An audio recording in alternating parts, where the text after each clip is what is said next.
संततधार पावसामुळे नागभीड तालुक्यातील सावंगी बडगे तलाव फुटल्याने हजारो हेक्टर शेतजमीन पाण्याखाली आली असून धान पिकाचे व मच्छीमारांचे मोठ्या प्रमाणात नुकसान झाले आहे।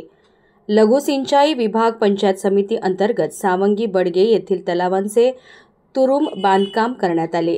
कंत्राटदारांचे हलगर्जीपणामुळे सदर बांधकाम जून महिन्यापर्यंत सुरू होते।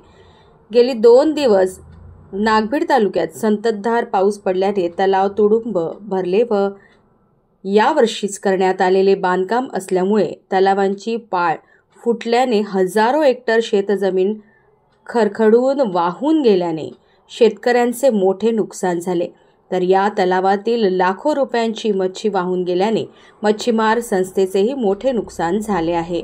कंत्राटदारांचे हलगर्जीपणामुळे तलावाची पाळ फुटली असून लाखो रुपयांचे नुकसान झाले असल्याने सदर कंत्राटदारांवर कारवाई करण्यात यावी अशी मागणी शेतकरी व मच्छीमारांनी केली आहे।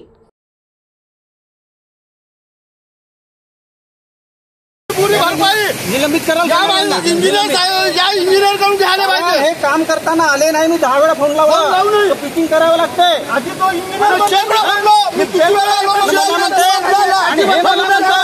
आणि तुम्ही कशाने लोड घेता? मग ठेकेदाराला फोन करो, ठेकेदार हो करून देतो, एकदा तर मी हेही म्हटलं आमदार साहेबांना कंप्लेंट करतो म्हणून। पुऱ्या कामाला जबाबदार इंजिनियर आहे। मी 10 ते 15 वेळा फोन केला, बांधकाम झाल्यानंतरही फोन केला इंजिनियर साहेबांना का साहेब बांधकाम झाला, येऊन बघा। हो सकाळ दुपार संध्याकाळच्या गोळ्या देत होते।